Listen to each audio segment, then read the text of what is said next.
This video is on about 10 layout design tips that can help you lay out the most realistic and usable plan for your layout, whether you are just starting out or a veteran model editor.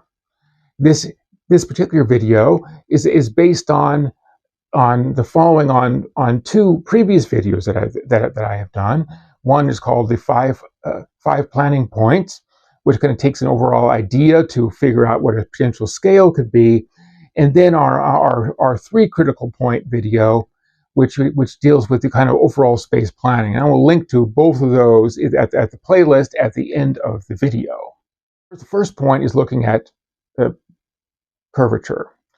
And generally, you have a choice of you can see with equipment, all equipment has a minimum radius, but ideally for your layout, regardless of what size it is, you want to go as largest as possible, rather than thinking about how going small as possible and jamming as much in. Generally, the larger radii will be more reliable. It will look better, and potentially more realistic. A typical base minimum radius, like an N scale, is about 9 3/4 inches. This is equivalent to the 242 millimeter Unitrack pieces in N scale, and or a 18-inch radius in HO. If you're running things like 50-foot cars, small steam, or 4-axle diesels, this radius will work fine. However, if you're running things like maybe running longer cars, 60-foot plus, maybe some 6-axle diesels, some larger, medium-sized steam, you need to go up to the next level, which, like for N scale, which would be the 11-inch radius, or the 282 millimeter Unitrack, or a 22-inch in HO. Lastly, if you're interested in some larger passenger train operation, passenger cars, or things like longer, trailer on flat car or auto racks, things like that, then you're going to need to go up to a higher radius. So you want to have a minimum of probably around like 13 inches in N scale, which equates to around 26 inches in HO, and this is equivalent to this the 315 millimeter radii for Unitrack. So ideally, you want to go bigger than that. So instead of the 315 millimeter Unitrack, you can go with the 348, the 431. I mean, those would all be better to have. Now, however, there also is there is a super minimum small radius. Some smaller or some N scale sectional track is actually even at like 7.5 inches. There is like a 216 millimeter Unitrack and some smaller pieces than this. Atlas does sell a 15-inch radius in HO. Now you can use those, but keep in mind if you use that, that's only going to be the smallest piece, the very smallest switchers, shunters for that. Small 40-foot and less rolling stock will typically really reliably run on those curves. The last major point with curves is keeping in mind that the smaller the curve, the more drag you're going to have around the curve, which can potentially impact pulling power. And this specifically gets into the next point, our second point, which will be on grades. So for grades, you want to keep grades ideally at 2% or less. That's 2 inches of rise over 100 inches of run. Now, if you're using things like trestle sets, regardless of scale or manufacturer, these are typically running at around 4%. So typically, you're not going to probably be able to run more than that typical train set consist up and around these kind of figure eights, a figure eight layout as an example. So if you're having your big permanent layout and you're running these kind of grades, you're going to have that same kind of problem again. You're really not going to be able to run long constant without putting a lot of locomotives on there. Now sometimes that may make sense for the context of your layout. You're going over mountain passes, but if you're modeling something that didn't have that kind of grades, having 3-4 engines on the front of it may not necessarily look kind of odd, as an example.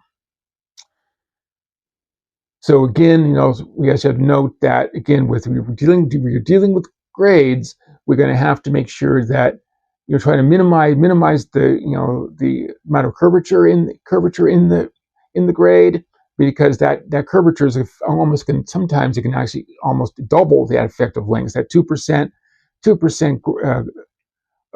performance, a grade on a 2%, having a 2% grade on a straight is one thing, but you're bending it around corners. That 2% may be almost effectively like 4% on your locomotive and your train. So you're dealing with grades and curves. The train handling becomes a lot more critical, and there's really a much greater chance of having a derailment.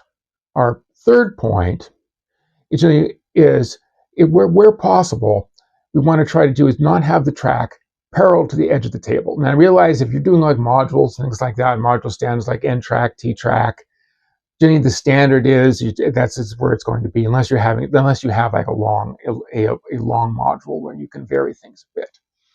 But I understand as an example here, but if you have a layout like this for this paper representing the overall your tabletop, if you put your oval, for instance, like that on the diagonal, you can actually instead of having 4 corners of equivalent size, you can have 2 corners of here are much larger, more open.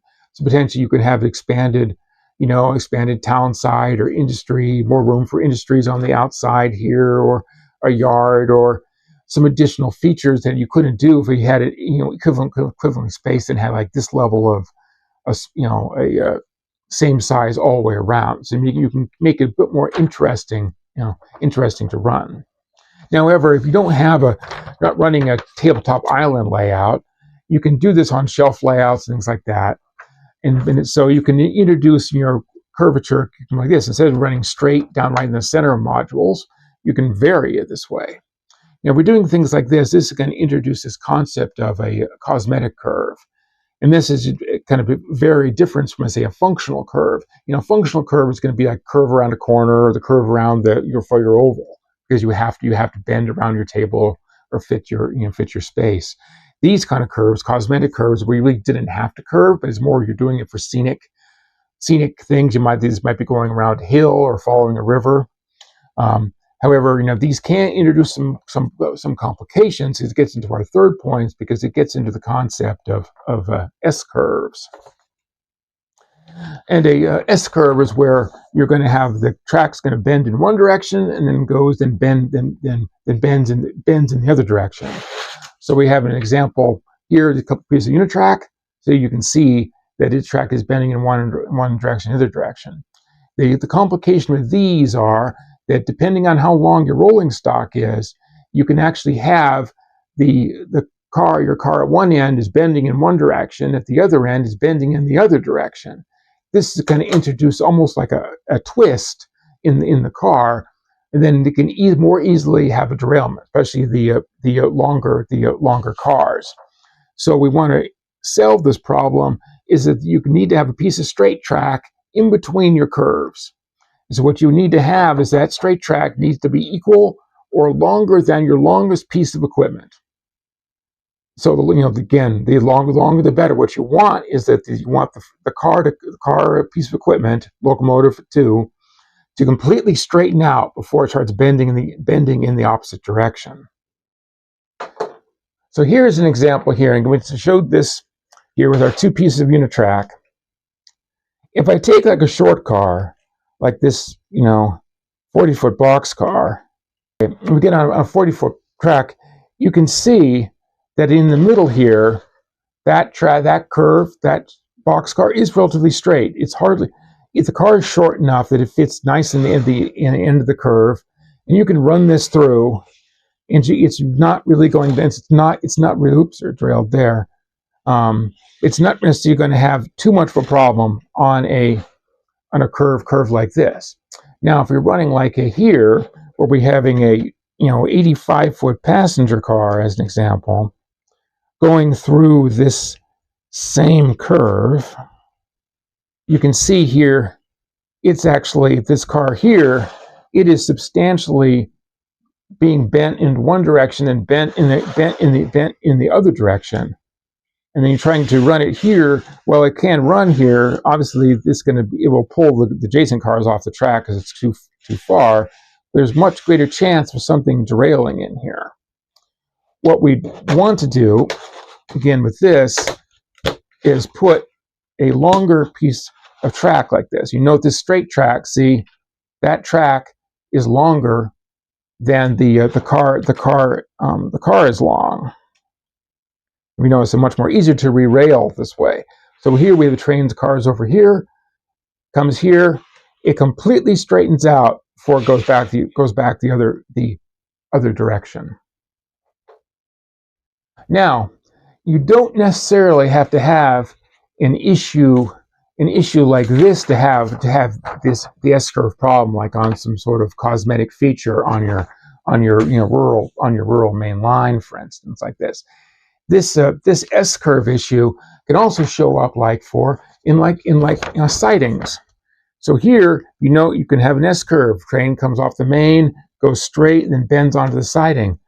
Again, this piece here from the frog of the turnout to the points of the next turnout is that straight piece. So again, this gets into needing to make sure that you're using adequate. We'll get to the next point as well on switches.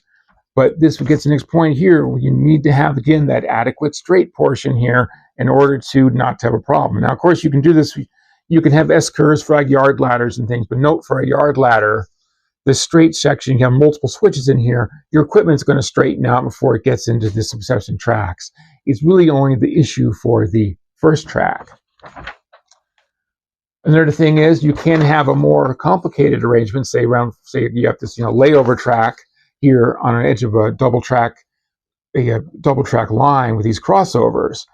Again, you can have the S-curve issue here that between the crossovers on your two main tracks, but then you can also have an S-curve problem between the crossover and the next switch downstream, especially if it's close. So you have the switches back to back. So this would be, sense here is not to have these switches back to back to each other. Now, if you do have them too close, you may want to put like a double slip switch in here if that was prototypical for you. If you want it really close, if you were really crunched for space, but typically you're going to want something a little bit space these out, these elements, to avoid this potential S-curve problem.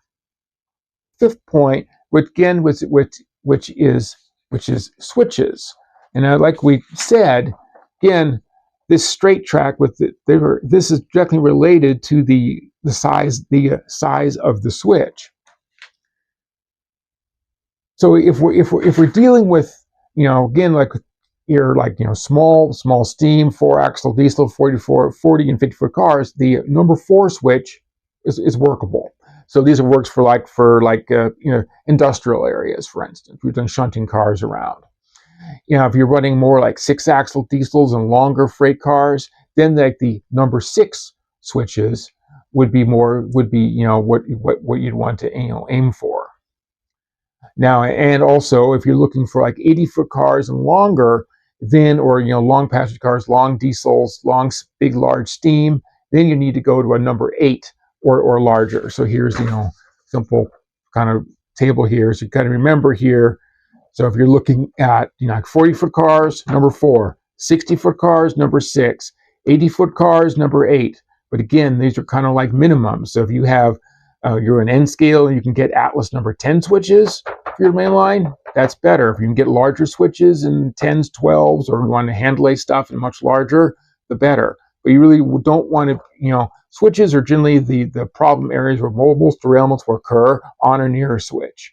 So we want to be able to make sure, again, have that longer size of switches, because that gets around this problem here with this S-curve problem. Too short of a switch, you're trying to run, again, those 80-foot passenger cars through a short number 4, you're not going to have the distance here, and you're going to probably likely to have a derailment on your switch.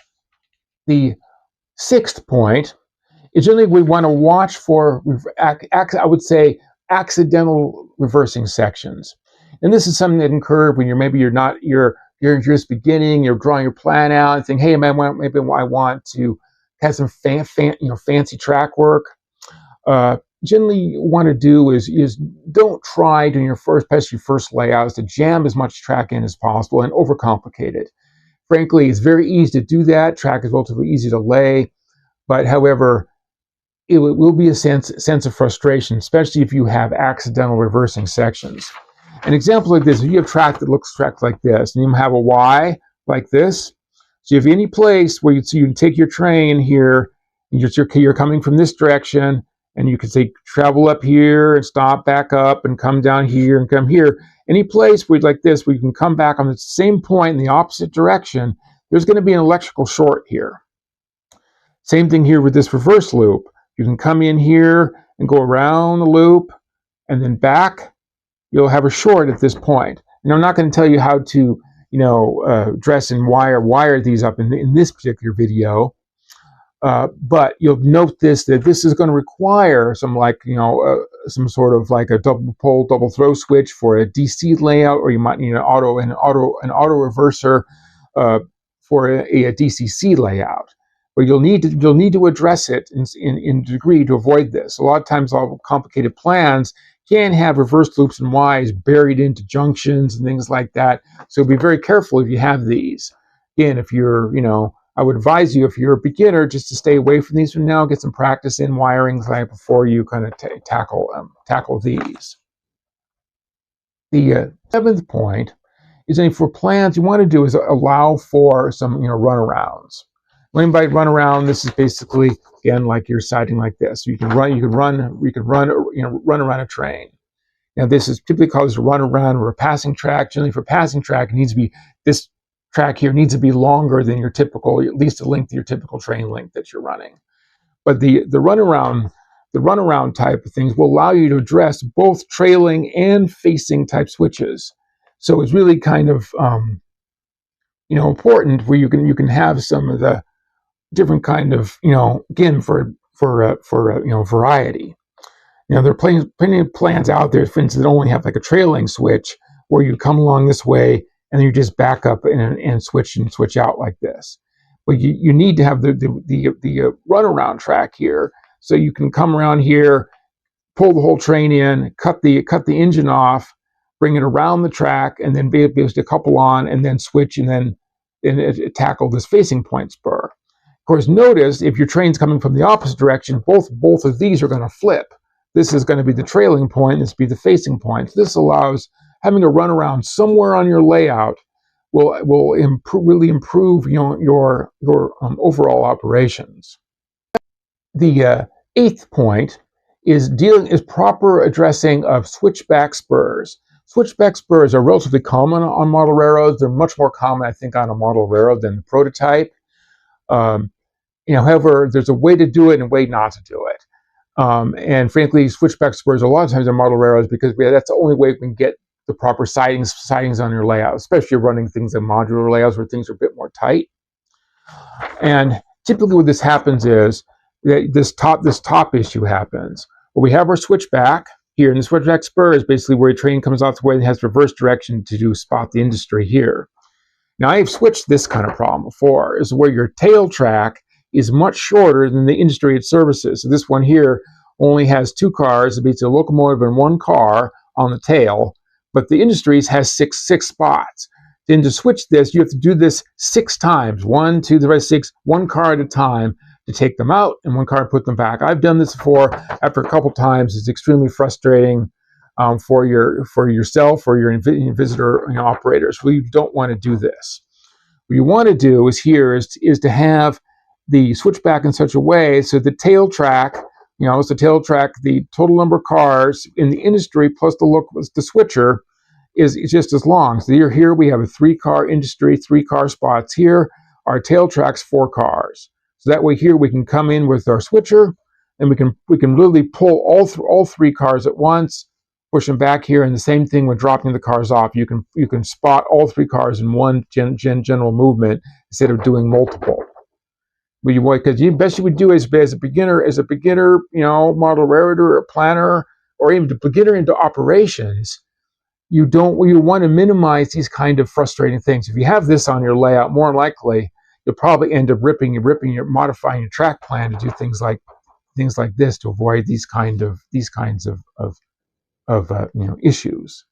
The ninth point is going to be want to do is add at least a interchange. And an interchange track is great for model railroad because one thing as an industry, you can do the any card type, any special movement, anything can work on or off. It's beyond the bench work connection to the outside world.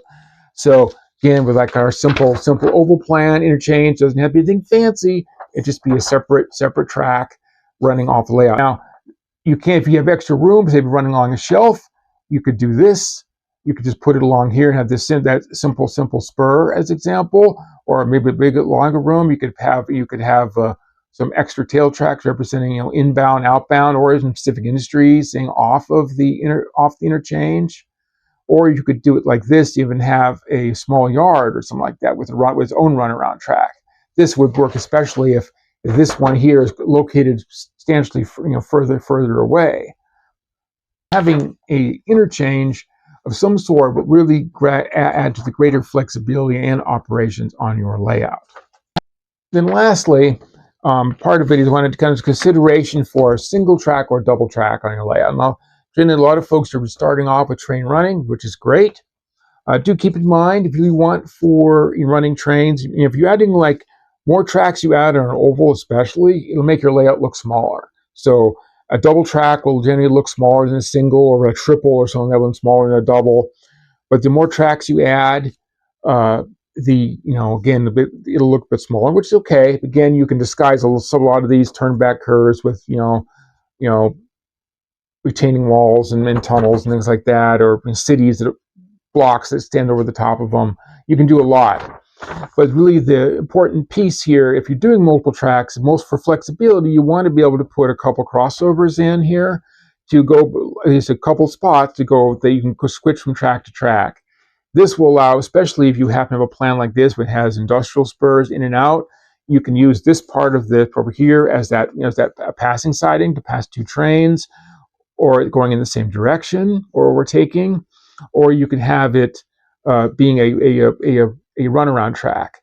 And it's preferable to use a runaround track like this rather than, you could theoretically go all the way around your layout in one direction as a runaround, but where you can have a runaround track between these two crossovers is really preferable. But ideally, you want to be able to have connections between your main lines so trains can access from both tracks at different places, and ideally spaced. If you had this one here and this one here over here, also works. But keep in mind, you don't then have the ability to create a runaround track.